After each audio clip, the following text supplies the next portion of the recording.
আজকে এটা আমি কি কেক বানালাম আপনারা পুরো ভিডিওটা দেখে লাস্টে কমেন্ট করে বলবেন। এই ধরনের কেক আমি এখন পর্যন্ত কাউকে বানানো দেখিনি। ইনস্টাগ্রামের একটা পেজ থেকে ইন্সপায়ার্ড হয়ে আমার এই কেকটা বানানো। প্রথমে আমি যে রেক্ট্যাঙ্গেল কেকটা বানাচ্ছি এটা 2.5 পাউন্ডের মধ্যে ছিল।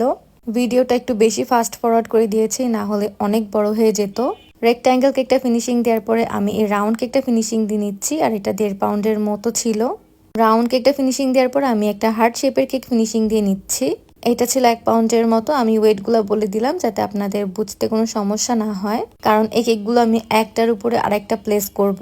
প্রথমে রেক্ট্যাঙ্গেল কেকটার উপরে আমি রাউন্ড কেকটা প্লেস করলাম, আর এই রাউন্ড কেকটার উপরে আমি হার্ট কেকটা বসাবো, বাট সেটা যেহেতু একটু বেশি সেন্সিটিভ এর জন্য এটা আমি একটু পরে বসাবো। এর আগে আমি এই দুইটা কেকের ডেকোরেশন করে নিব। পুরোটা কেকের থিম আমি একটু পিঙ্ক আর একটু রেড টাইপেরই রেখেছি, কারণ বার্থডে গার্লের পিঙ্ক ড্রেস পরার কথা ছিল, বাট এরপরে সে অন্য ড্রেস পরেছিল, সেটা আপনারা লাস্টে দেখতে পারবেন। কিন্তু আমি আসলে জানতাম না, তো আমাকে বলে দেওয়া হয়েছিল যে পিঙ্ক কালারের মধ্যে করে দিতে। এই কেকটা কোনো অর্ডারে ছিল না, কেকটা বানিয়েছিলাম আমি আমার ভাগ্নির 10th বার্থডে উপলক্ষে।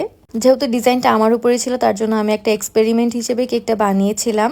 অনেক আগে যখন আমি এই ডিজাইনটা ইনস্টাগ্রামে দেখেছিলাম তখনই আমার অনেক ভালো লেগেছিল, আর অনেক ইউনিকও ছিল। সো আমার একদম তখন থেকে করার ইচ্ছা ছিল, কিন্তু এটা যেহেতু ছোট কেকের মধ্যে হবে না, তাই আমি যখন তখন আসলে বানিয়ে এক্সপেরিমেন্ট করার কোনো ওয়ে ছিল না। এই জন্য আমার অপেক্ষা করতে হলো অনেক দিন।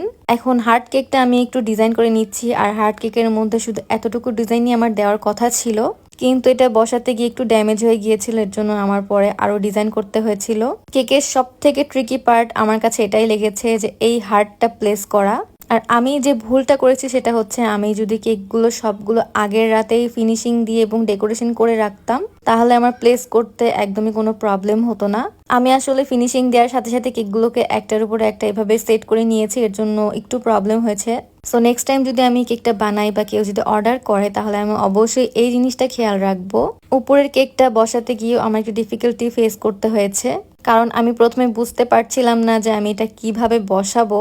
প্রথমে আমি যদি হাত দিয়ে ধরে বসাতে যেতাম তাহলে সব থেকে ভালো হতো, বাট আমি প্যালেট নাইফ দিয়ে ধরে বসাতে যাচ্ছিলাম, এর জন্য স্লিপ কেটে গিয়েছিল আর প্লেসটাও একটু একদিকে হেলে গিয়েছে। আর ওই হেলানোটাকে ঠিক করতে গিয়ে আমার এত হিজিবিজি ডিজাইনটা উপরের টিয়ারে দেওয়া লাগলো। নয়তো প্রথমের ওই সিম্পল ডিজাইনটা রাখলে কেকটা দেখতে হয়তো আরেকটু বেশি সুন্দর হতো, বাট কি আর করার, প্রথমবারে হয়তো অনেক কিছু পারফেক্ট হয় না, বাট নেক্সট বার করলে ইনশাল্লাহ আরো বেশি পারফেক্ট হবে। অ্যান্ড এই তো হচ্ছে কেকটার ফাইনাল লুক। কেকটা আসলে সামনাসামনি দেখতে অনেক বেশি ভালো লাগছিল। আমার বাসায় সবাই নাম দিয়েছিল রাজকীয় কেক, আর এই কেকটা কিন্তু অনেক দূরে ডেলিভারি করা পসিবল হবে না।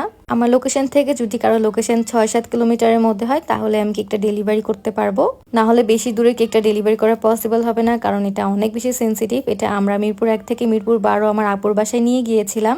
ওই পর্যন্ত নিয়ে যেতে তো ঠিকঠাকই ছিল, এই যে আপনারা দেখতে পাচ্ছেন ওরা কেক কাট করছে। আপনাদের কাছে কেকটা কেমন লাগলো আমাকে কমেন্ট করে জানাবেন। ভালো লাগলে প্লিজ একটি করে লাইক, কমেন্ট এন্ড শেয়ার করে দিবেন। আল্লাহ হাফেজ।